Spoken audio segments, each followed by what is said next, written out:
Boa noite.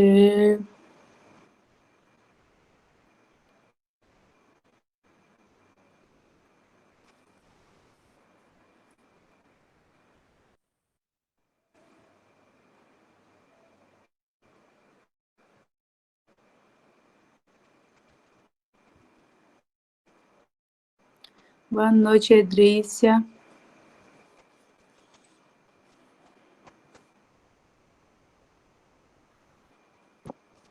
O grupo que não tá conseguindo.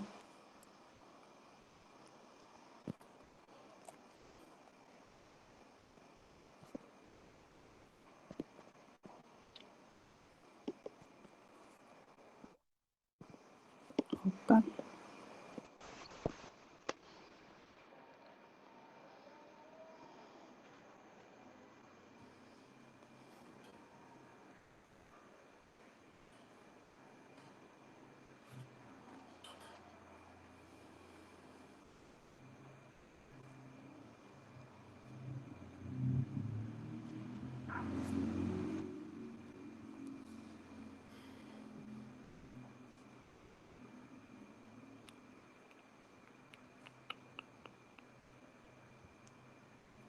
Será que é o André ou é o Luiz?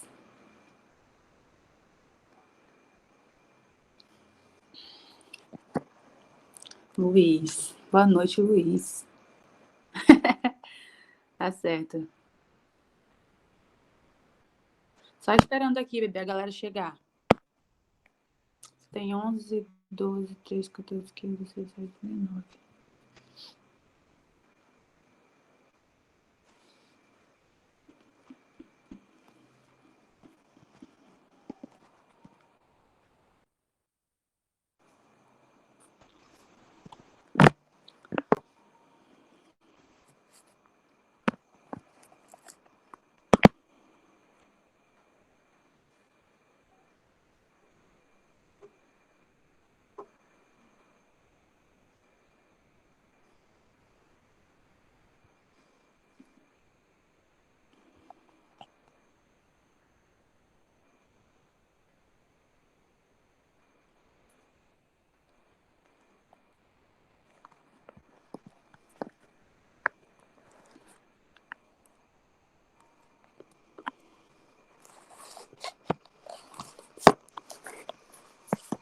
Tá muito ruim a internet aí. Será que é por isso que tem gente que não entrou ainda? Tô achando pouco hoje.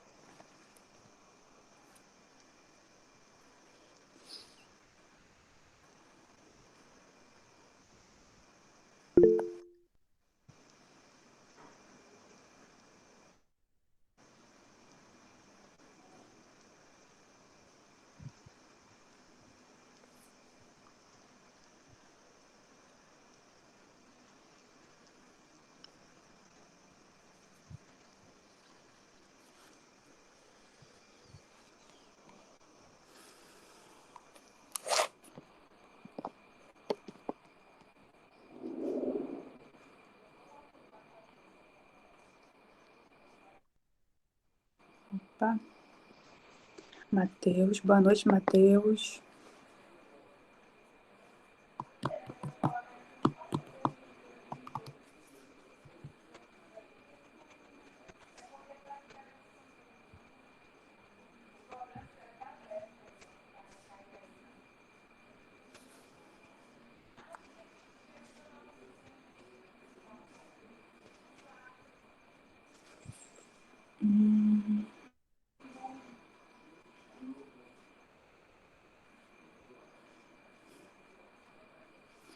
Tá, acho que a gente já vai começar. Já tem 21 participantes aqui no meu. A gente vai começar, eu vou aceitando. Já dei 10 minutos de tolerância, tá ótimo, né? Boa noite, galera. Tudo bem com vocês? Hoje a gente vai iniciar, a gente já tá no mês de maio, né? Então hoje a gente vai... Maio? Tá certo.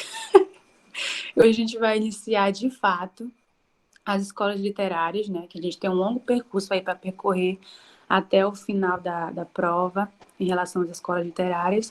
E hoje, após a gente já ter compreendido sobre gêneros literários, o que é um texto literário, o que não é, as características de cada um deles, o texto lírico, o texto dramático. Então, após compreender, ter essa noção já de textos literários, as formas que a literatura vai abordar determinados assuntos, a gente vai entrar, de fato, nas escolas literárias, tá? Quem está com o áudio ligado aí, vamos desligar rapidinho. Tá, a gente acabou de iniciar, para quem chegou agora. Vou iniciar a transmissão aqui do slide, a gente vai seguir o mesmo esquema de sempre. A gente explica, conversa, vocês vão me ajudando aí com o áudio ligado, para me avisar se já escreveram, ou se o áudio ficou ruim. Vamos lá.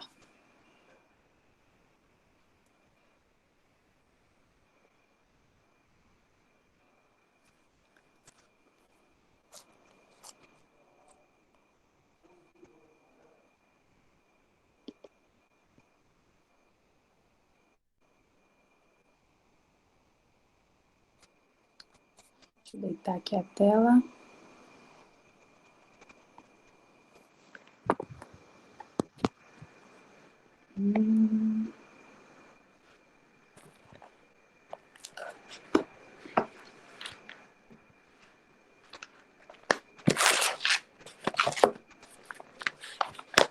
Tá, pois bem, vamos lá.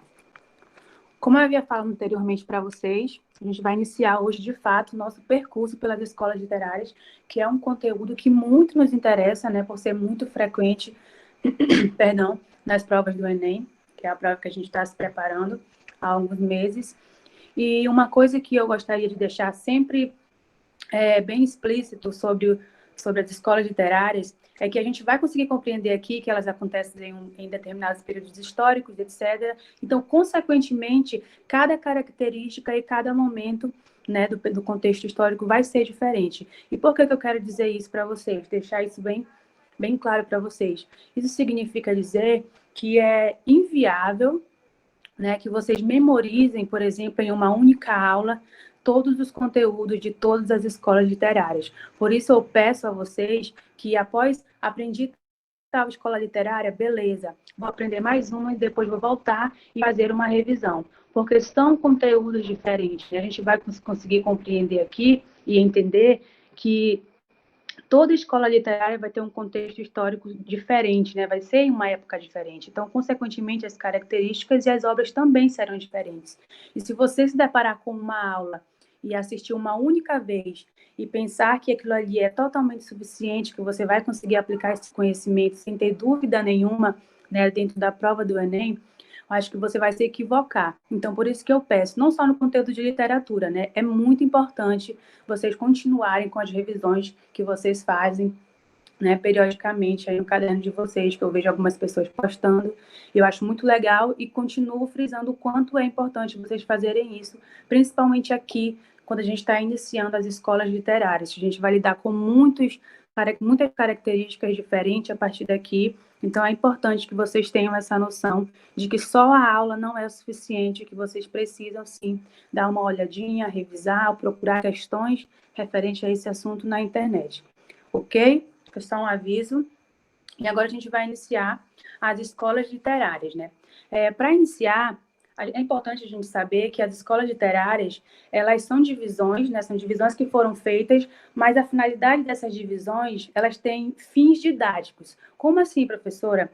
Os poetas, os escritores, quando eles iam escrever as obras, eles não pensavam, por exemplo, eles não tinham a intenção de dizer, eu estou produzindo esse texto e eu vou me filiar a determinada escola literária, eu vou fazer parte do romantismo. Não, elas vão surgindo, né, elas surgiram mesmo como uma forma de facilitar os estudos e para nos dar algum parâmetro, né, sobre como começar. Por exemplo, a nossa escola literária de hoje é o travadorismo e marcou por ser a primeira escola literária, né? Então é importante a gente ter essa noção do quanto elas estão extremamente ligadas, estão diretamente ligadas com os acontecimentos históricos, que não surgiram de uma maneira aleatória, né? Elas surgiram devido a algum acontecimento da época que impulsionou os poetas e os escritores a escreverem dessa forma, seguindo essas determinadas características.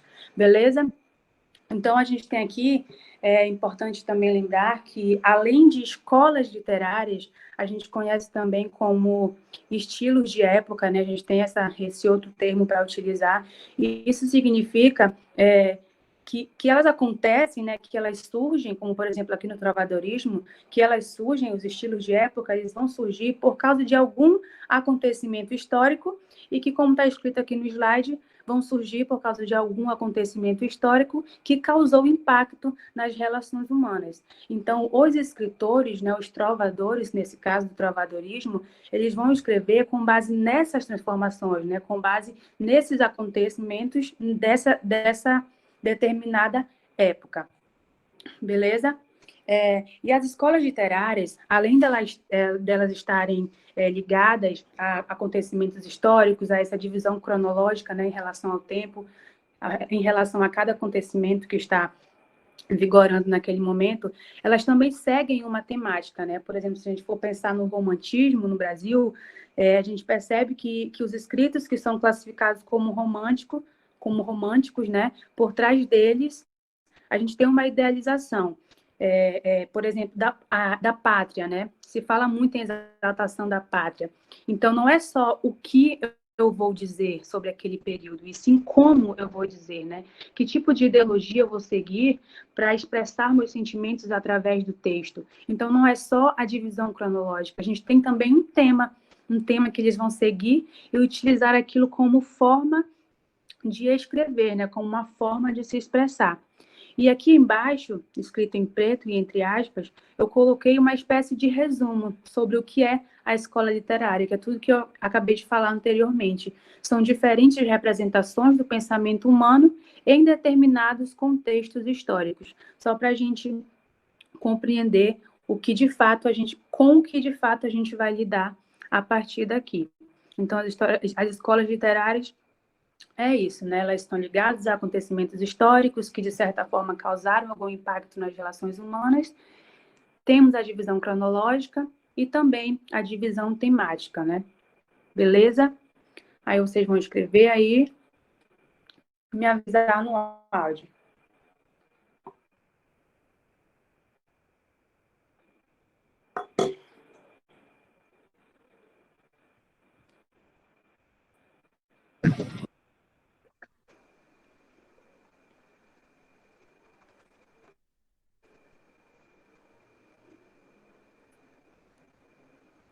Professor André, se você estiver aí, ou Luiz, e alguém estiver lá no grupo pedindo para entrar, vocês me avisam, por favor, que eu estou em transmissão, eu não consigo ver o bate-papo. Mas eu acho que não apareceu nenhuma notificação aqui.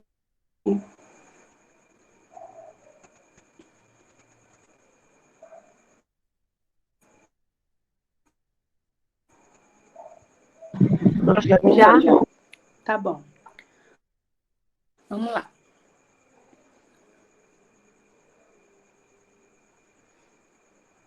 Como eu havia dito para vocês anteriormente, a primeira escola que a gente... Professora, a senhora aceitar, não sei quem é aí. Tá.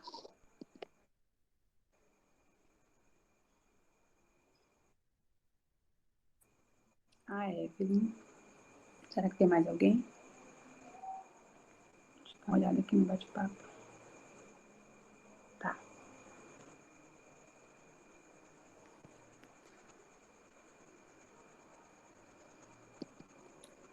Boa noite, Evelyn. A gente acabou de iniciar. Esse aqui foi o primeiro slide. Acho que todo mundo já copiou, né? Vamos passar agora para o segundo. Não. Não? Peraí, só um instante. Tá. A gente tem tempo. Vamos com calma.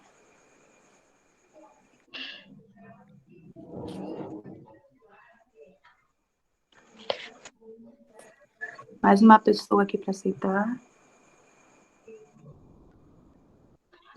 Professora, só não tem. Atrasados demais. Tá ligado? Liguem os áudios e avisem depois, quando terminarem.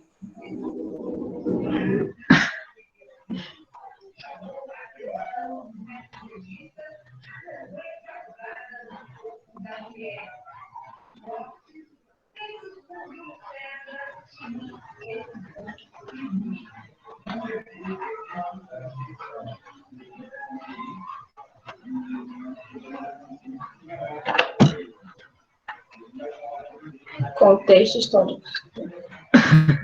Já, depender de mim, já. Tá, desliguem o áudio aí, por favor. Agora a gente vai passar para o outro.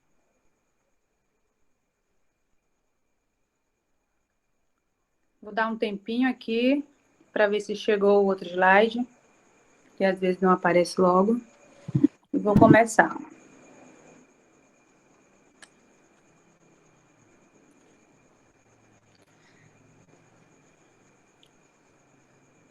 Tá. Como eu havia falado para vocês, a primeira escola literária que a gente vai estudar é o trovadorismo, né, que marcou o início dessa trajetória de história de escolas literárias, de acontecimentos que influenciaram na escrita desses poetas, desses escritores. E a gente tem aqui o contexto histórico. Como a gente acabou de ver, está diretamente ligado, diretamente mesmo ligado aos acontecimentos que vigoravam naquela época.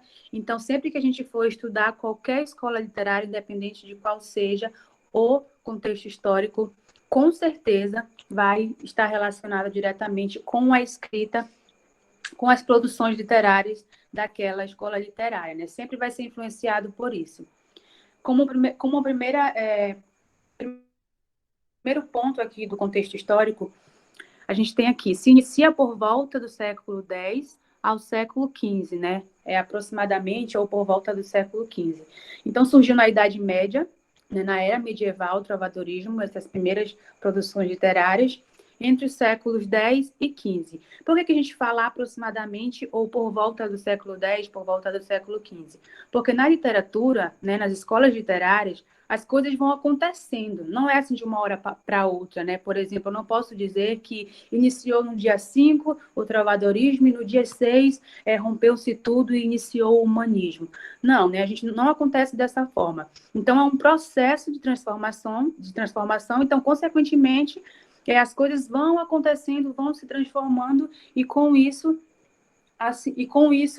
os poetas e os escritores também vão seguindo essa mesma linha, até que chegue ao declínio dessa determinada escola literária, como, por exemplo, aqui no trovadorismo, né? Vai iniciar por volta do século X e o seu declínio, o seu fim vai se dando lá pelo século XV. Não tem uma data exata, né? Não se tem na literatura esse rompimento de um dia para outro ou de uma hora para outra. Agora, o ponto número 2. Falando em contexto histórico, o que era que estava acontecendo naquela época, no período do surgimento do trovadorismo?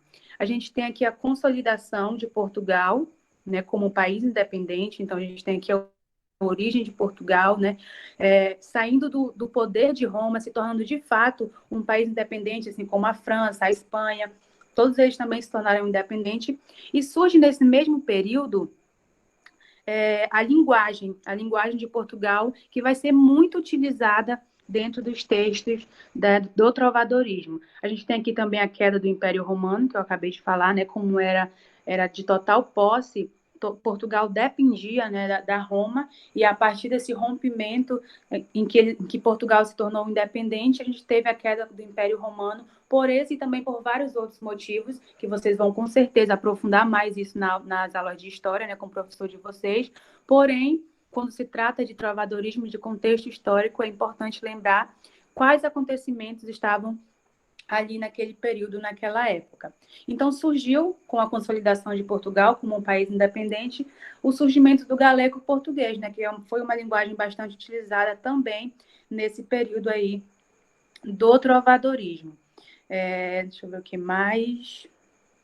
E a partir disso, né, do surgimento do galego-português, da consolidação de Portugal, que começam a surgir os primeiros escritos do trovadorismo, que consequentemente serão influenciados por esses acontecimentos do contexto histórico, tá? O terceiro ponto, e muito importante, né, em relação à política, em relação à sociedade, a gente se pergunta, né?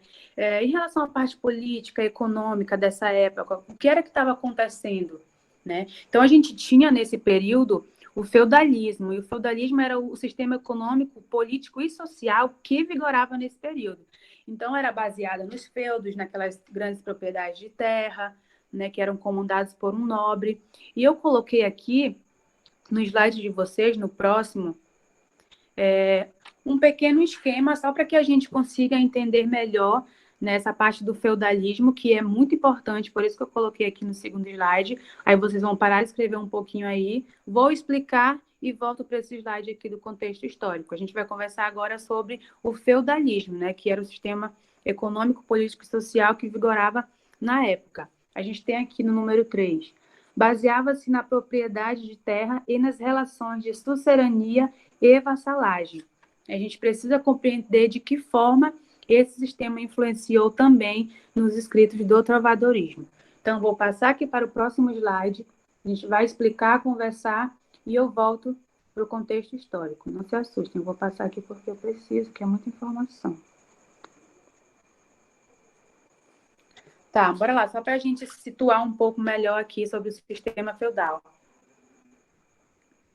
No sistema feudal, a gente tinha o feudo, né, que está escrito aí no slide para vocês, que era a porção de terra, né, os terrenos, e nós tínhamos o senhor feudal. O senhor feudal era o dono dos feudos, né, era o nobre que cedia as terras, o feudo, para os camponeses livres, para os servos. A gente tem essa ideia de que nesse período somente os servos, né, somente escravos, somente servos que viviam nessas terras que eram cedidas pelo senhor feudal. Mas não, a gente tinha também camponeses livres, nós tínhamos também membros empobrecidos da nobreza que de alguma forma precisavam dessa relação do sistema feudal para se beneficiar. Nós tínhamos também os cavaleiros, né, que participavam, moravam nessas terras.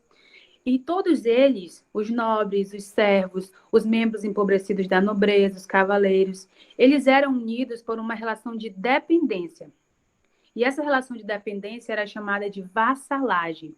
A gente vai encontrar a vassalagem também mais ali na frente nas produções textuais do trovadorismo, para vocês verem e para reforçar o quanto o contexto histórico influencia diretamente nas produções literárias de cada escola literária.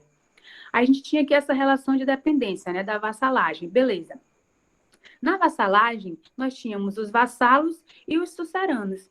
A gente sabe que o senhor feudal é dono das terras, né? Eles tinham a porção de terra e ele cedia para essas pessoas morar. E essas pessoas que moravam eram chamadas de vassalos. Os vassalos tinham o direito de viver na propriedade que foi cedida pelo senhor feudal e também eles tinham a obrigação de cuidar daquela terra. Então, além de tirar da terra o sustento para si, né, para a sua família, para a sua sobrevivência, eles também, obviamente, nem tudo é de graça, né? Eles cediam também grande parte dessa produção para o senhor feudal, que era o dono da terra. E a gente tem aqui também fidelidade e pagamento de impostos, né? Então, eu cedi a minha terra para você morar, você produz, você cuida, você se sustenta através dela, você me dá o sustento, você paga impostos, então você me deve também fidelidade. E o que seria a fidelidade? Se porventura ou se precisados em alguma guerra para proteger as terras desse senhor feudal, os vassalos tinham essa obrigação de lutar, né, de defender e de proteger as terras que eles viviam de favor, entre aspas, para o senhor feudal. E a gente tem aqui também o sucerano, que é o próprio senhor feudal, dono da terra. Então, na vassalagem, a gente tinha essa troca, né, de favores. Os vassalos moravam na terra, cuidavam, mas deviam fidelidade ao sucerano, que é o senhor feudal e dono das terras. A gente tem aqui embaixo o senhor feudal, sucerano, dono das terras, e os vassalos, que eram os dependentes desse sistema para poder sobreviver. Viviam naquela terra, davam sustento para a sua família, mas deviam propriedade, deviam fidelidade ao senhor feudal, né, ao seu sucerano. Então, por isso que a gente tem essa relação de dependência, né? É uma dependência muito visível, né? Beleza? Agora eu vou voltar aqui para o slide do contexto histórico. Vou esperar vocês escreverem para a gente ir para a quarta característica, que também vai ser em um slide separado para explicar melhor, porque ela é muito importante e muito forte. O terceiro ponto do feudalismo que a gente acabou de conversar é vocês não precisam escrever, tá? Eu mando lá no grupo. Aí vocês terminam aí o contexto histórico e a gente vai para o número 4, que é extremamente importante.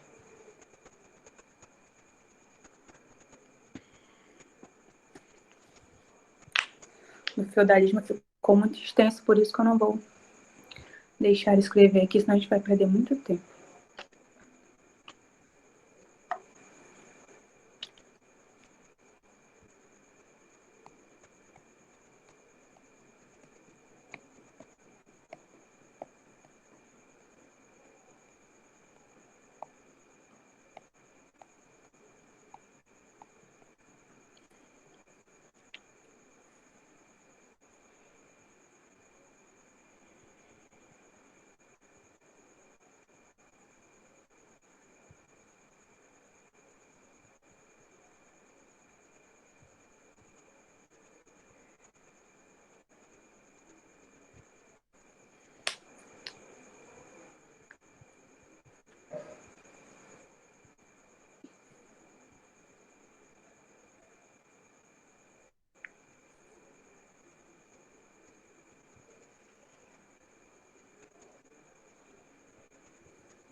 Já?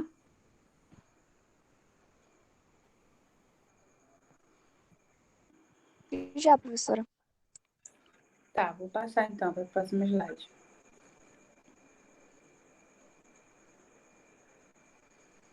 Tá, agora a gente vai falar sobre o número 4, né, que é a força da Igreja Católica e o princípio do teocentrismo. Aí a gente faz, né, esse mesmo questionamento que a gente fez em relação à parte política, né, o que acontecia naquele período, a gente faz também em relação às ideologias, né? A gente se faz a pergunta qual era a ideologia da época? E a gente tem aqui como resposta o teocentrismo. O teocentrismo, em algum momento da vida de vocês, durante o ensino médio, vocês devem ter o conhecimento de que teo se trata de Deus, como o centro de tudo, né? Teocentrismo, Deus era o centro de tudo. Então, a Igreja Católica, aqui no trovadorismo, era ela que comandava toda a forma de pensar. Então, nesse contexto, o homem, a gente tem Deus como centro de tudo. Então, o homem ele ocupava um local secundário, ele não tinha ali muito valor, ele não tinha muita importância aos pensamentos, né, do homem, e sim a visão do mundo cristão, que é como está escrito aí no slide de vocês, a visão de mundo cristão. Eles tinham um Deus que representava a perfeição, a superioridade, então o homem nesse período ele ocupava um local secundário e estava à mercê, ou seja, ele estava totalmente à mercê dos pensamentos cristãos e, consequentemente, de tudo que a igreja naquele período ditava.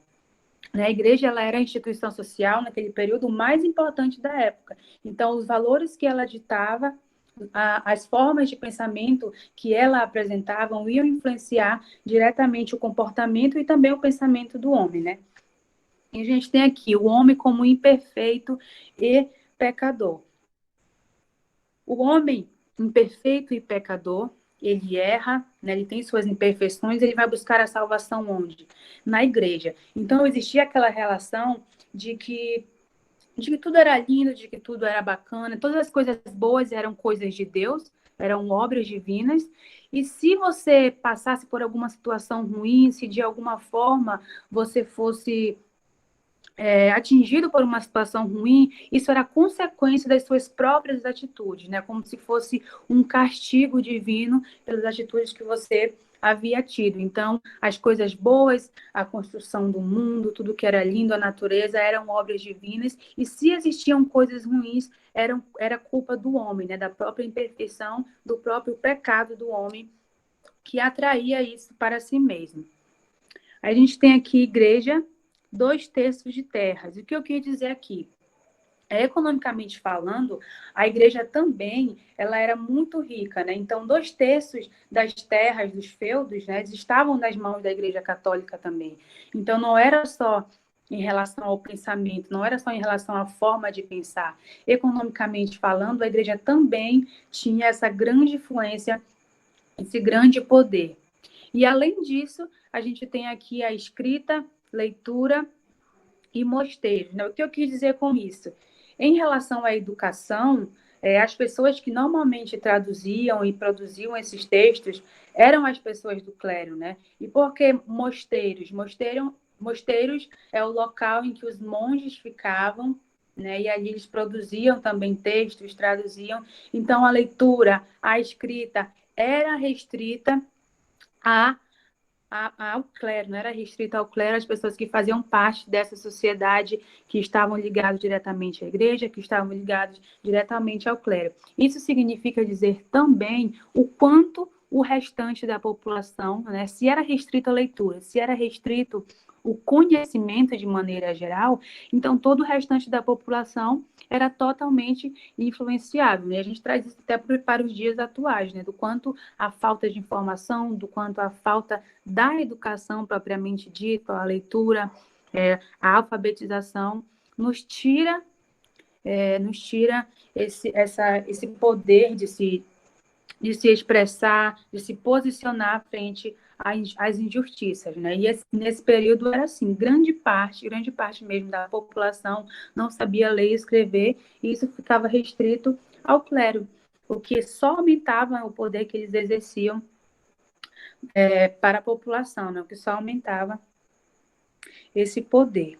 E a gente tem aqui como última característica o cientificismo ocultado, né? O cientificismo ocultado.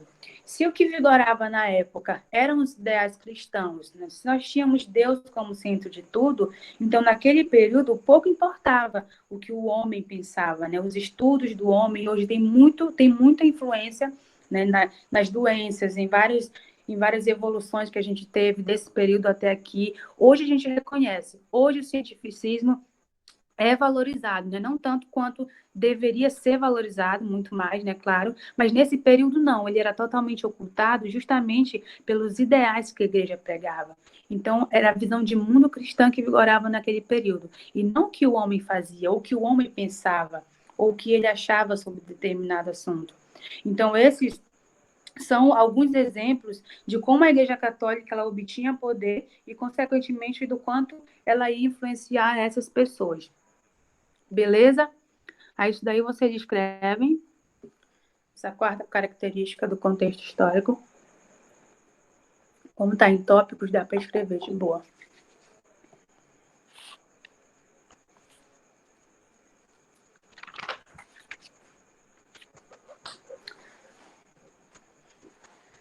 Vou só pegar um negocinho aqui.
Deixa eu voltar aqui rapidinho no bate-papo, porque eu fui olhar, buscar meu relógio, não sei se vocês falaram algo. Já? Deixa eu voltar lá.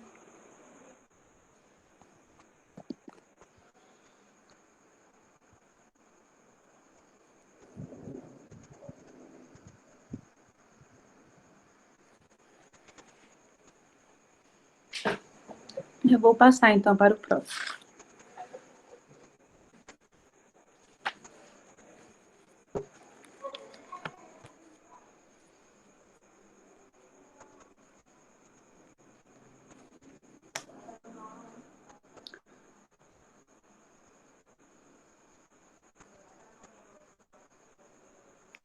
Tá.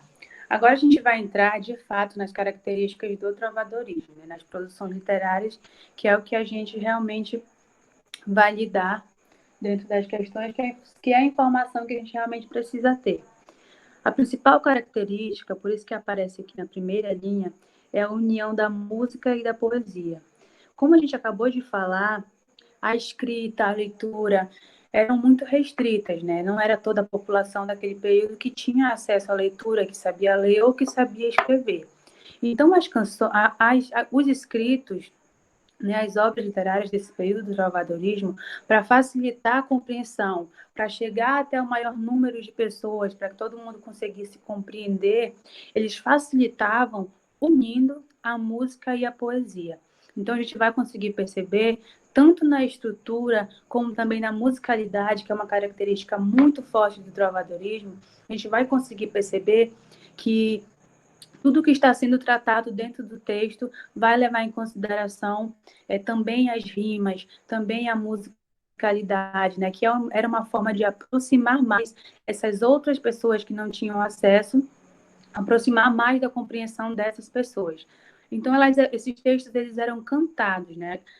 E a junção de todas essas cantigas, os textos eram cantados, eram lidos, recitados, porém acompanhados de instrumentos musicais, né? E a junção de todas essas cantigas, de todos esses textos que foram produzidos nesse período, eles são chamados de cancioneiros. Então, se em algum momento, dentro de uma questão ou dentro de qualquer outro texto, a gente encontrar cancioneiros, diz respeito a isso, né? A união, a junção de todas as cantigas que foram produzidas, tá? E em relação à música e à poesia, de que forma elas eram apresentadas? A gente tinha os trovadores seriam os homens que produziam as trovas, que produziam as rimas, os textos. E além dos trovadores, a gente tinha também os menestréis e os jograis. Né? Quem são esses? Eu não coloquei aqui no slide, porque de fato é a nível de informação mesmo, só para vocês terem uma noção de como acontecia e quem fazia esse tipo de produção, esse tipo de apresentação. O que é importante vocês lembrarem e ficar marcado, né, no estudo de vocês é realmente o quanto a música era presente, o quanto a música estava ali paralela junto com a poesia.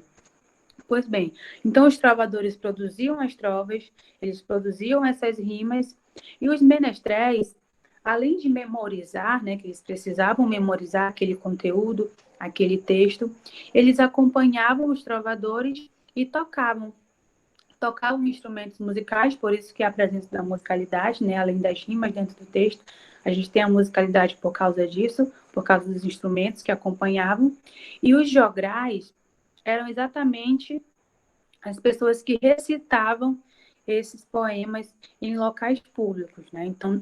Então, apesar de ser produzido por pessoas do clero, né, apesar de ter essa produção por pessoas do clero, pelo acesso ter sido por um tempo um pouco limitado, apesar disso, os jograis e os menestréis faziam essas apresentações em outros locais, né, para que as pessoas de pouca escolaridade ou de nenhuma escolaridade pudessem ter acesso e conhecer esse tipo de produção.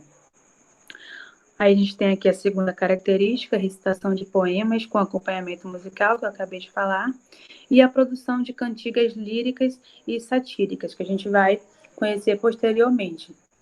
Mas, a priori, a gente destaca que as cantigas líricas, né, elas eram muito utilizadas como uma forma de denúncia, digamos assim, como uma forma de denúncia que demonstrava incômodo em relação, principalmente também ao sistema feudal que vigorava na época. Então, vai ser muito comum encontrar nesse tipo de texto, né, satírico, críticas políticas, críticas sociais, enquanto que nos textos líricos, assim como a gente estudou, né, no gênero lírico, a gente vai ter a presença da primeira pessoa, porque já vai trocar o tema, né?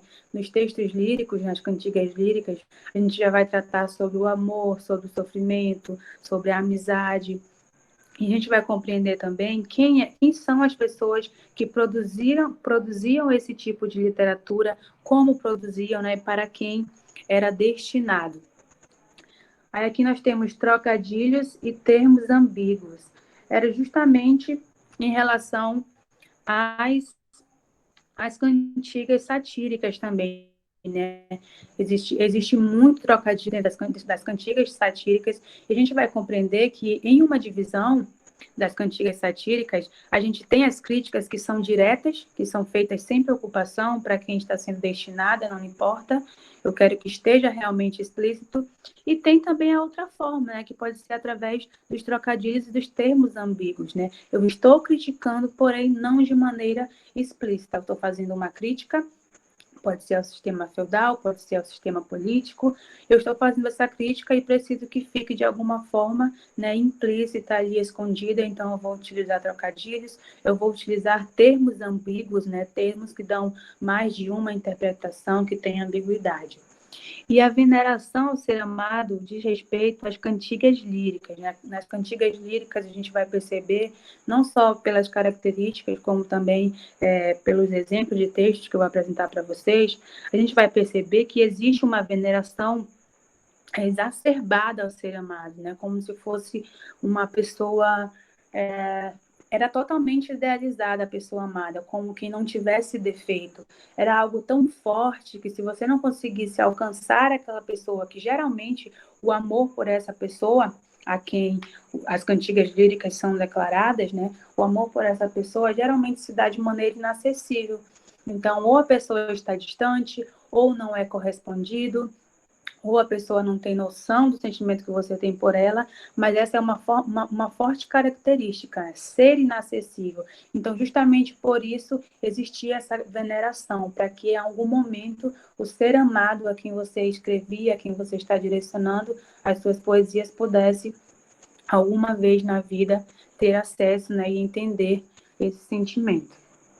Então, essas são as principais características que vão permear os textos do trovadorismo, as composições do trovadorismo.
Opa, acho que alguém entrou.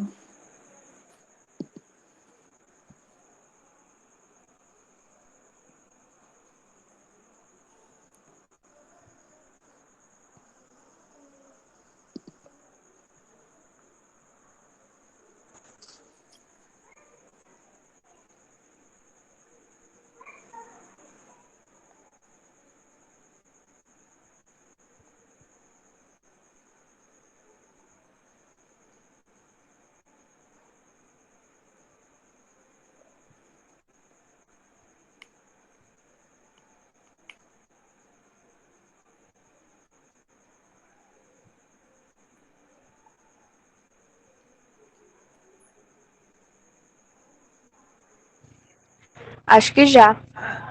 Já? Passar aqui o slide.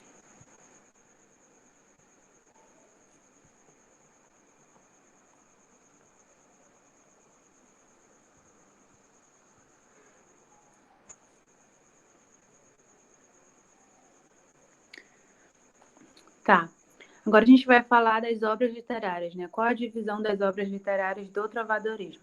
Quando vocês forem escrever, coloquem a obra literária do trovadorismo, né? Para ficar mais específico, pode ser dividida em cantigas líricas e cantigas satíricas. Aqui a gente vai atentar para as cantigas líricas, primeiramente, né? Na cantiga lírica, nós temos as cantigas de amor e as cantigas de amigo. Eu sempre lembro do meu cursinho, que era muito frequente a gente estudar isso. Nas cantigas de amor, o eu lírico vai ser masculino, ou seja, a voz que vai falar dentro do poema vai ser masculina. Então, consequentemente, serão os sentimentos de um homem, os pensamentos, os desejos de um homem, na cantiga de amor. Outra característica importante das cantigas de amor é o amor cortês. E o que seria o amor cortês? O amor cortês ele está diretamente relacionado também com a vassalagem amorosa. Aí vocês vão lembrar lá do sistema feudal que vigorava na época, em que os vassalos tinham essa relação de dependência, né, em relação ao senhor feudal, que era o dono proprietário das terras, e assim também acontece aqui nas cantigas de amor. O amor cortês do homem, né, o eu lírico que fala dentro do texto, geralmente era marcado pela inacessibilidade, ou seja, ele não tinha acesso àquela mulher que ele idealizava, né, uma idealização exacerbada, então ele não tinha acesso àquela mulher que geralmente, grande parte das produções textuais, ela fazia parte da corte, o cenário era todo voltado, a ambientação das produções textuais eram pensando nisso, né? Então, por isso que existia o amor cortês e por isso que existia a vassalagem amorosa. Era sempre alguém em uma condição inferior que se apaixonava por uma dama que participava, que fazia parte da classe alta.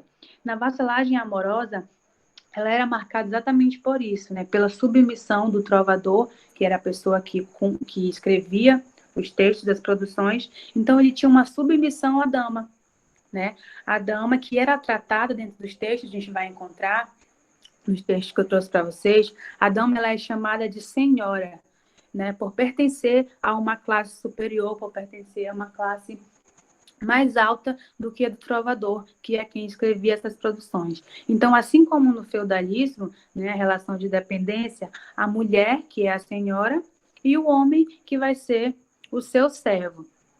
Isso reafirma o quanto os escritos eles eram influenciados pela vivência dessa época, né? No caso do feudalismo, que era um sistema político e econômico que a gente poderia pensar que pouco tem a ver com textos, pouco tem a ver com as produções literárias, mas é totalmente o contrário. Aqui na literatura e em todas as outras escolas literárias que a gente vai ver a partir daqui, tudo que acontece, independente do tema do que se trata, sendo contexto histórico, vai influenciar e vai estar presente nas produções literárias.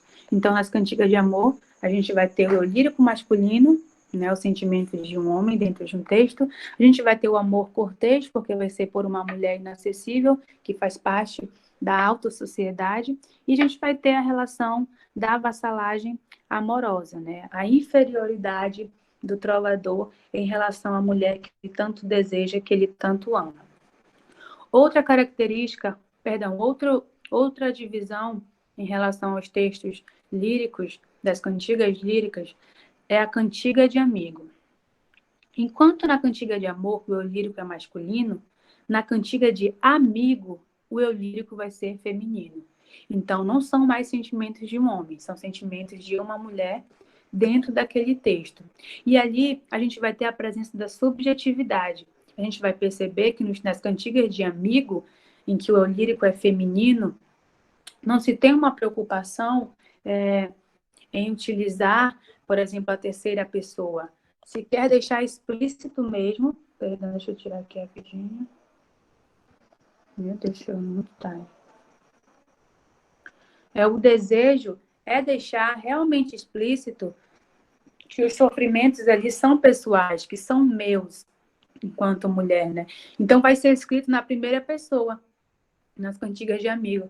O sofrimento vai ser feminino, serão escritos na primeira pessoa e geralmente apresenta-se em diálogos. Em algum momento, seja no cursinho ou no ensino médio, a gente, ao estudar o travadorismo, sempre me marcou, apesar de não lembrar totalmente de tudo, sempre me marcou os elementos da natureza, né? Os professores sempre diziam que nas cantigas de amigo, a mulher, né, que o lírico é feminino, então a mulher ela sempre tinha algum confidente. E esse confidente nem sempre precisaria ser, por exemplo, um amigo ou uma mãe. Então ela utilizava também elementos da natureza. Então nos textos a gente vai ter o sol, a gente vai ter o mar, como o exemplo que eu trouxe, a gente vai ter as ondas do mar, né, que vão significar exatamente isso, o confidente ao qual a mulher vai expressar e vai contar os seus sentimentos, o seu sofrimento, os seus sentimentos, o seu sofrimento. E o que é muito comum nos textos das cantigas de amigo é que, mais uma vez, a gente tem essa relação de um amor distante também, né? Então, as mulheres, elas escreviam para os seus maridos que viajavam para participar das guerras ou para navegar, né, em busca de alimento ou qualquer outra coisa, mas sempre era em busca de notícias ou um sofrimento por quem estava distante. Então, essa também é uma característica das cantigas de amigo, que eram retratadas visando o sentimento feminino, o sentimento de uma mulher que usava elementos da natureza como confidente para contar o seu sofrimento ou a sua saudade de alguém que estava distante. E aqui a gente tem também as cantigas satíricas. Já falamos das líricas, e aqui a gente tem as cantigas satíricas. E as cantigas satíricas, elas são divididas em cantigas de escárnio e cantigas de maldizer. Nas cantigas de escárnio, a gente tem duas características aqui que são extremamente importantes. A primeira delas é que as críticas nas cantigas de escárnio, elas são indiretas. Elas são indiretas e irônicas. Foi o que eu acabei de falar anteriormente, né, no slide que passou. Eu vou criticar algo que me incomoda, algo que me causa desconforto mediante a sociedade, mediante os pensamentos e os comportamentos humanos daquele período, porém, eu vou utilizar a ironia ao meu favor. Então, não tem como eu ser, de certa forma, denunciado se não está explícito. Se eu estou criticando de uma maneira indireta, se eu estou utilizando a ironia, então não tem... Eita! Vitamina C. Então, não tem como eu ser criticado ou julgado pela minha produção se eu estou utilizando uma forma indireta, uma forma implícita, né, de me expressar e de criticar. E outra característica, a gente tem aqui embaixo, características cotidianas. Como se tratam de críticas, não era criticada somente, as críticas não eram somente de cunho político, né, ou econômico. Tinham também as críticas cotidianas a pessoas reais ali do convívio deles, a pessoas reais que de alguma forma incomodavam ou que pregavam uma moral inexistente, que tinham uma família tradicional, eram nobres da corte, mas que por trás disso se relacionavam com outras mulheres, com mulheres inferiores na sua classe social. Então, existiam ali críticas cotidianas, né? Não se tratava somente da política, não se tratava somente da economia. As críticas também eram reais, também eram do cotidiano, de pessoas que mentiam, de pessoas que enganavam. Então, é importante a gente sempre relacionar com a igreja. Então, a maioria das pessoas seguiam esses ideais cristãos de santidade, do pecado, de pedir perdão, de seguir o que a igreja seguir o que a igreja mandava naquele período. Então, apesar disso, de toda essa preocupação com a igreja, o que eu vou fazer, se eu vou ser salvo ou não, por trás de tudo isso existia a hipocrisia, né, de fazer várias coisas erradas. Então, por isso que as críticas também eram voltadas para isso, para o cotidiano. Outra característica, a gente tem aqui as cantigas de maldizer, né? São cantigas satíricas, cantigas de maldizer. Nas cantigas de maldizer, as críticas eram diretas e a linguagem era explícita. Então, aqui, deixou-se de ter a preocupação em esconder os meus ideais, os meus pensamentos, o meu posicionamento. Então, aquilo que eu escrevia era tão direto, a gente vai ver um exemplo aqui que era tão direto, que eu posso até colocar o nome da pessoa a quem eu estou me referindo. Então, eu criava cantigas de maldizer, não era para deixar ambiguidade, não era para deixar implícito. Eles queriam que realmente fossem vistas e compreendidas. Então, eram críticas diretas a determinadas pessoas, e geralmente, nesse caso aqui de maldizer, era realmente voltado para a política, né, para os nobres, e a linguagem era explícita, não se tinha preocupação de esconder o pensamento, pelo contrário, se citava até em algumas vezes o nome das pessoas para quem seria direcionada essas críticas. Beleza? Vocês avisam aí.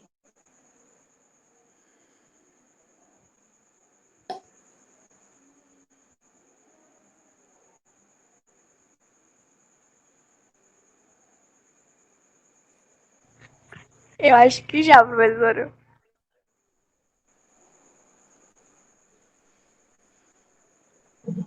Gente do céu.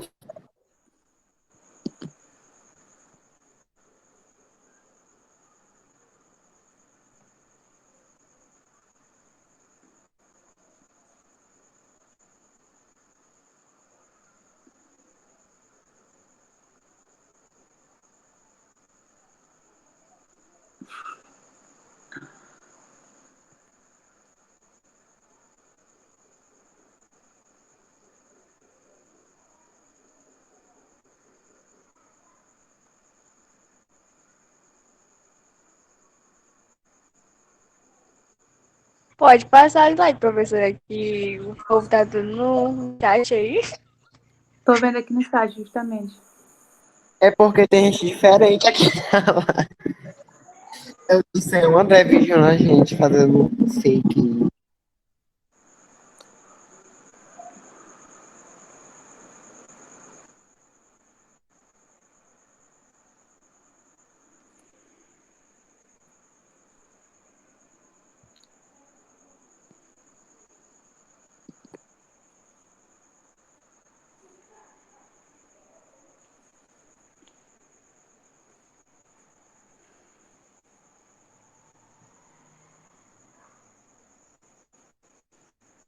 Tá, vou dar um tempinho aqui para os slides chegar aí para vocês. Falando em travadorismo, para nós... É para escrever isso, professora? Não, são só exemplos. Falando em travadorismo para nós, né? Eu digo nós porque a gente tá junto nessa. Falando em travadorismo para a gente que é do Enem, é mais a nível de compreender de que maneira iniciou as escolas literárias do que esperar, de fato, questões explícitas sobre o travadorismo, com as cantigas de amor, com as cantigas de amigo.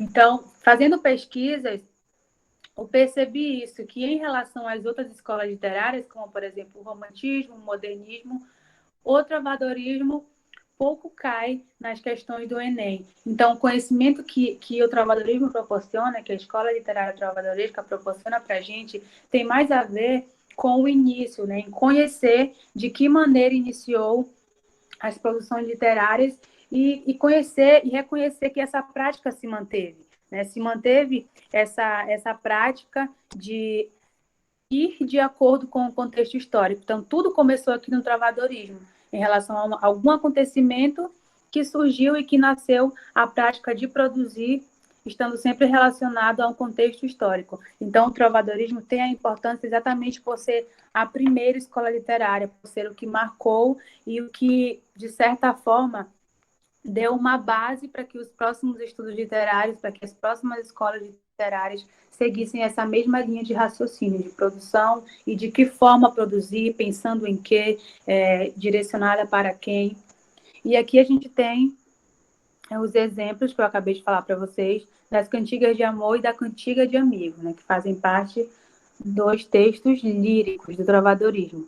A primeira cantiga de amor, a gente tem aqui como título, vou ler só 2 estrofes, A Dona que eu amo e tenho, de Bernardo de Bonneval. Vocês vão perceber, né, já perceberam aqui através do slide, a linguagem que está sendo utilizada. Né? Então, lembrando que não é, nesse período, a gente não pensa ainda na literatura relacionando ao Brasil. Não faz parte ainda. A gente tem aqui a produção europeia clássica, né, em Portugal. Então, a gente não pensa ainda na literatura brasileira. Esse foi o início, né? Por isso que a linguagem é dessa forma.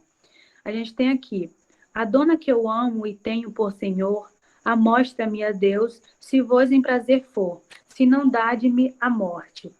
Então, o amor era tão grande por essa dama, a quem ele suplica, né? Sempre tem a presença de Deus, a gente vai perceber nesses escritos, é um amor tão grande, é um sentimento tão enorme, que se não for possível eu ter o acesso a essa dama, a essa senhora, né, dá de minha morte, ou seja, eu prefiro morrer do que ficar sem aquela pessoa. Então, a gente já tem aqui fortemente a característica que a gente viu agora há pouco sobre a exaltação, né, sobre um amor exagerado, um amor exacerbado. Aí, continuando aqui. Aqui tem eu por lume destes olhos meus, e porque choram sempre a mostrar de mim a Deus, se não dá de minha morte. Então, mais uma vez, ele suplica a Deus, que é bastante utilizado dentro dos textos do travadorismo, para que, se porventura ele não conseguir demonstrar ou ter acesso a essa senhora a quem ele se declarasse, que desse a ele a morte, né? Seria muito melhor morrer do que ficar sem aquela pessoa. Então, aqui a gente tem a característica da cantiga de amor, né? E não esqueçam que o eu lírico é masculino, né? A voz masculina que a gente tem dentro desse texto, se declarando, escrevendo para uma mulher inacessível, para uma mulher de classe social mais elevada, e por isso que é desta forma, por isso que a gente tem um sofrimento. Se fosse um amor correspondido, a escrita seria totalmente diferente, mas não é o que acontece. Então, aqui a gente tem o amor cortês, que é o amor por alguém inacessível, por uma mulher inacessível, e a gente tem também aqui a vassalagem amorosa, né? Essa situação de dependência de alguém, que se eu não conseguir, né, dar de mim a morte, então eu prefiro morrer do que ficar sem essa pessoa. E aqui a gente tem a cantiga de amigo. Na cantiga de amigo, o eu lírico é feminino. Como eu acabei de falar, ele utiliza elementos da natureza, muitas vezes, como seu confidente. Então, é uma forma de desabafar sobre o sofrimento que o eu lírico feminino tem na cantiga Vigo. E o nome da cantiga do mar é assim: Ondas do mar de Vigo, se vistes meu amigo, e aí Deus se verá cedo. Ondas do mar levado, se vistes meu amado, e aí Deus se verá cedo. Meu amigo, e aí Deus se verá cedo. Então, a gente consegue perceber aqui que até o é utilizando um elemento da natureza, que no caso são as assim como o amado, que é retratado aqui dentro desse texto da cantiga de amigo, é se referindo a alguém, né, que ela tem uma relação amorosa, uma relação romântica, né? Não é um amigo propriamente dito, e sim um namorado ou alguém que ela tanto ama. E percebam que ela pergunta, né, se vistes meu amigo. Então, mais uma vez, a gente percebe que a presença dele... Eu posso copiar? Pode sim. Pelo menos uma estrofe, né, para memorizar. Já é. Tá. Já é. Então, a gente pode perceber que é muito explícito a forma com que a ausência, tanto na cantiga de amor, quanto nas cantigas de amigo, o quanto a gente tem a ausência do ser amado, né? A quem a pessoa que escreveu se declara. Porque que aqui na cantiga de amigo eles perguntam, né? Se vistes meu amado, ou seja, eu não tenho um contato, eu não o vi. Se você viu, né? Me comunique, me avise que viu a pessoa que eu amo. Então é sempre assim direcionando os sentimentos, direcionando da contextuação, né? Enquanto o eu lírico masculino na cantiga de amor se relaciona com o amor cortês, né? Uma dama da alta sociedade, na cantiga de amigo a gente já pode pensar como algo mais cotidiano, como precisou viajar, precisou navegar, e por isso ela utiliza na solidão, na ausência do amado, ela utiliza os elementos da natureza para fazer essa reclamação, para fazer esse apelo através das cantigas de amigo.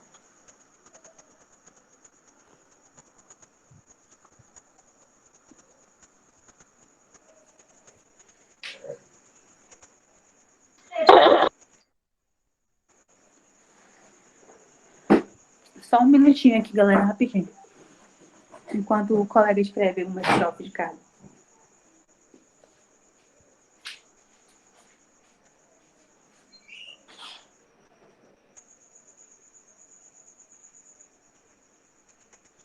É só tirar a print.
Já?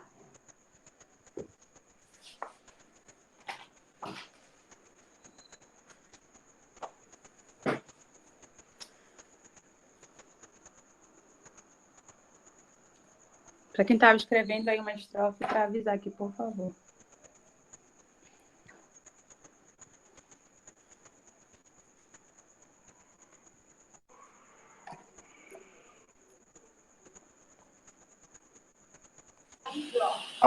A prova vai ser presencial mesmo ou não?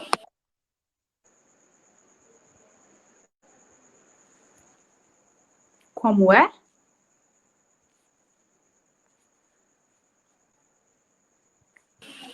A prova vai ser mês que vem, não vai? Presencial. Professora, Oi, professora, oi. é pra desligar a chamada, a gente vai gerar outro link. Tá.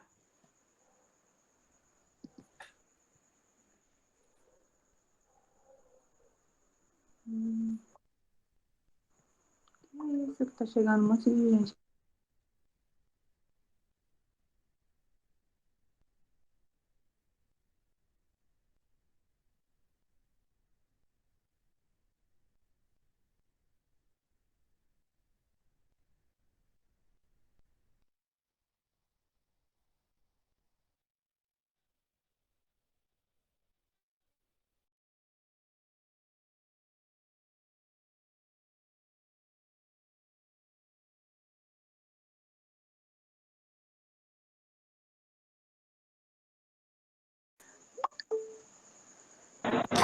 Gente, eu fiquei com medo de ser um sequestrador.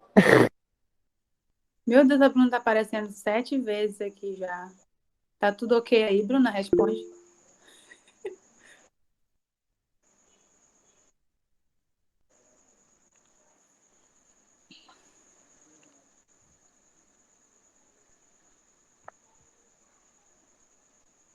Misericórdia, que foi isso, meu Deus?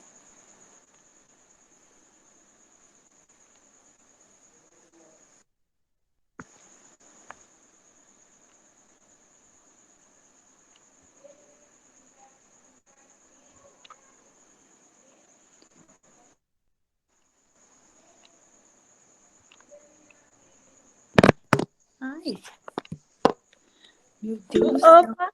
De onde é esse pessoal, hein? Até que enfim, né? Tava só entrando gente estranha. Ah, Eu pensei que era alguém da sala, avacalhando, que tinha trocado. Pescapite, mano. Pelo amor de Deus. Todo mundo falando besteira, professor, a senhora visse. eu não vi, eu fui ver ainda agora. Eu acho que foi alguém que mandou o link pra alguém. Agora foi engraçado o negócio de peixe, pelo amor de Deus. Esperar mais gente entrar aqui. Enquanto isso, a gente vai fica se perguntando de onde são, de onde vieram, de onde pegaram o link. Eu acho que foi alguém que espalhou o link. Sim, Por isso que a senhora tá um monte de gente chegando, a senhora dando aula e um monte de gente chegando. mas não sabe que foi a primeira pessoa que eu aceitei foi aquele doido ou doida lá, que eu não sei o nome, que começou a falar um monte de bobagem. Eu acho que espalharam esse link aí. E eu pensando que era o Isaac, mas o André, querendo ver se a gente tava estudando. Não, eles não iam atrapalhar a aula. Ficou difícil para eu perceber porque eu não tô no bate-papo, mas dava para saber. Você,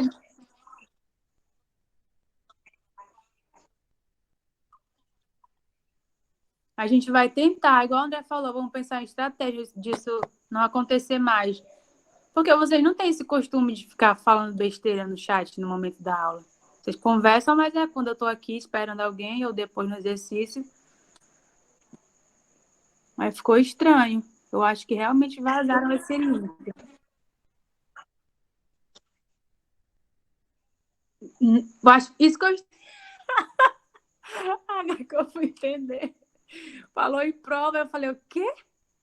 Que prova, meu Deus? E ele ainda mandou a senhora esperar pra ele copiar. E eu não sabia, que eu pensei que era algum de vocês. Patético. Eu não tô acreditando nisso, galera. Meu Deus do céu. Já? Deixa eu ver, 12, 13, 14, 15, 16.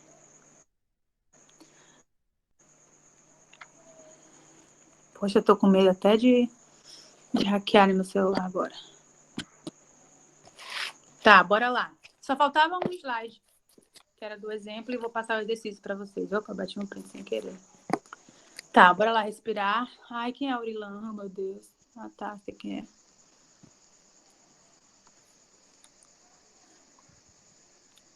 Não, quando ele chega no chat, eu não parava de rir.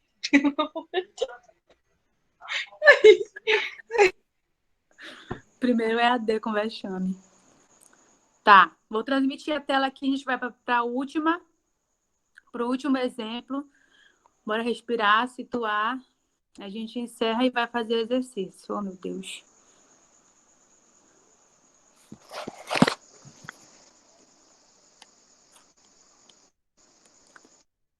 Bora lá. Aqui.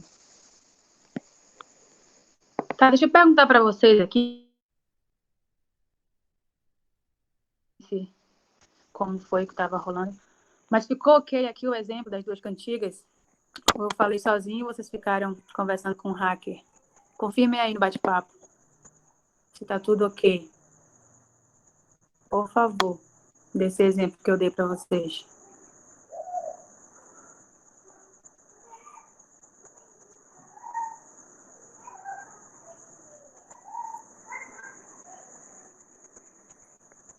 Tá, então a gente vai passar só pro último mesmo.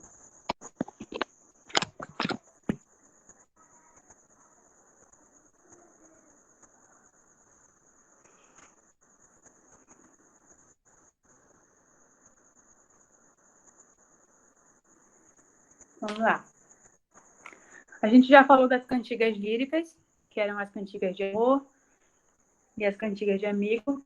E aqui a gente vai para as cantigas satíricas. A gente vai relembrando as características de cada uma e aplicando aqui no do texto. Nas cantigas de escárnio, por exemplo, como eu falei nas características anteriores, a gente tem uma crítica que ela é implícita, né? Não é de uma maneira clara, é de uma maneira ambígua, ou seja, tem mais de um significado. A gente tem também aqui a presença da ironia, e é o que a gente vai perceber e ver aqui nessa primeira cantiga. O nome da cantiga é Ai, Dona Feia, foste vos queixar. Bora lá. Ai, Dona Feia, foste vos queixar, que vós nunca louvem meu trobar, mas ora quero fazer um cantar, em que vos loarei todavia, e vedes como vos quero loar, Dona Feia, velha e sandia. Traduzindo, Dona Feia seria qualquer pessoa ou qualquer mulher, né? Ela foi se queixar porque o trovador, porque o escritor nunca escreveu um texto para ela, a louvando ou falando alguma de suas características. E aqui ele fala, mas agora eu vou fazer um cantar, em que eu te louvarei, e você vai ver como eu quero te louvar, Dona Feia, velha e sandia. Então, essa era uma forma de criticar implicitamente quem era a Dona Feia. A gente não tem um nome específico, né? Poderia ser qualquer uma mulher que causava naquele poeta, naquele trovador, algum desagrado. E a gente tem aqui a continuação. Ai, Dona Feia, se Deus me perdoe, mais uma vez a presença de Deus, né? A presença divina, e pois havedes tão grande coração, que vos eloei esta razão. Vos quero já loar todavia. E vedes aqui qual será a loação. Dona Feia, velha e sandia. Né? Então, que Deus me perdoe, eu tenho um bom coração, e por isso eu estou fazendo essa cantiga para te dizer, né? Para te chamar de Dona Feia, velha e sandia. Então, tem o pecado, mas tem ao mesmo tempo o medo, a submissão, digamos assim, o que é divino, o castigo divino. Deus me perdoe, eu tenho um bom coração. Mas você reclamou, né? Dona Feia reclamou, se queixou que não tinha nenhum escrito para ela, e ele escreveu e a louvou dessa forma, chamando-a de Dona Feia, velha e fedida. Então, esse era o teor, esse era o conteúdo das cantigas de escárnio, né? Críticas implícitas, com bastante ironia e também com ambiguidade. A gente tem aqui as cantigas de maldizer. Um exemplo que eu coloquei aqui nas cantigas de maldizer. As cantigas de maldizer, elas eram explícitas, como está escrito lá na característica anterior. Eram feitas de uma forma direta. Eram tão diretas, mas tão diretas, que se utilizava até o próprio nome da pessoa. Por exemplo, nesse que eu trouxe, de Lopolias, que é o nome do autor, né, do trovador. Cantiga a Dona Fremosa do Soberal. Então, aqui está explícito a quem se direciona. Então, tudo que vai ser dito dentro dessa cantiga de maldizer é, de fato, para ser visto. Não é para ser escondido ou para ter duplo sentido. É para que, de fato, a Dona Fremosa do Soberal veja e absorva esse conteúdo aqui, né, dessa cantiga de maldizer. E diz assim: A dona Fremosa de Soveral, há de me dinheiros perpreita tal, que vês a mim um não oversal, um dia talhado a casa de Dom Curral, e é perjurada, que não fez em nada e baratou mal. Cadesta vegada será penhorada, que dobro o sinal. A linguagem utilizada era essa, né, no galego-português. E qual é o teor dessa cantiga de maldizer, que é direcionada à dona Fremosa de Soveral? Né? Pelo que eu pude perceber, a dona Fremosa, ela devia dinheiro a esse trovador, a esse escritor, e ele cobrava, e ele procurava, e ela não fazia nada, não o pagava. Então, ele quis escrever essa cantiga de maldizer com esse objetivo de maldizer mesmo, de forma direta, para quem ele queria direcionar essa crítica. E a gente tem aqui a continuação. Se Mela crever, cuido meu, dar-lhe-ei o melhor conselho que hoje eu sei. Né? Se ela o encontrar, né, em algum momento, eu vou dar a ela o melhor conselho que eu tenho. Né? Dê-me meu haver e gracilho-ei. Dê a mim o que você me deve e serei grato. Se me ou não der, penhorá-la-ei. Caminho eu tenho forçado, do corpo alongado, não lhe sofrerei. Mas, pelo meu agrado, dar-me a bem dobrado sinal que eu lhe dei. Então, a gente tem aqui uma crítica, né, uma cantiga de maldizer explícita, com uma linguagem direta, fazendo uma cobrança a essa dona Fremosa do Soveral. Então, essas são formas em que as cantigas satíricas aparecem. Ou elas criticam implicitamente, de alguma maneira escondida, trazendo ironia, ou elas vão criticar, falar do cotidiano de pessoas reais de uma maneira mais direta, sem pensar nas consequências, somente em expor o seu desconforto mediante a pessoa a qual está sendo direcionada esse texto. Beleza? Então, esses são os exemplos. A gente estudou as características do trovadorismo, a gente viu em que momento surgiu, a gente soube que foi a primeira escola literária que marcou o início das escolas literárias do nosso percurso que teremos daqui para frente. A gente viu que tipo de produções eram feitas, eram produzidas, que eram exatamente as cantigas, como elas eram apresentadas, eram através da união da música e da poesia, para quem elas eram apresentadas e de que forma a gente acabou de ver aqui através dos exemplos. Só para reafirmar o que eu falei em relação ao Enem, que é a prova que a gente está se preparando, o trovadorismo, mais uma vez, para falar para vocês, em relação às outras escolas literárias, ele tem pouca frequência nas questões do Enem. Porém, ele é importante porque marca o início e porque, consequentemente, nas próximas escolas que virão, o trovadorismo vai ter a sua contribuição dentro das próximas que virão. Né? Após ele, temos uma outra escola literária que, consequentemente, como eu falei para vocês, a gente não tem uma ruptura total. Né? Então, uma vai influenciar em relação à outra, seja para romper ou seja para dar continuidade com alguns resquícios aí. Então, essa que é a importância do trovadorismo. O exercício que eu vou mandar para vocês lá no grupo, ele é um exercício mais de fixação, né? Para eu ter a noção de que vocês realmente conseguiram captar a mensagem, o conteúdo que eu passei hoje para vocês. Então, os exercícios são tranquilos, não são questões do Enem, são questões de outras universidades, que eu vou colocar lá para vocês resolverem e depois eu mando o gabarito, tá? A gente vai acompanhar lá no grupo para vocês. Tá bom, professor.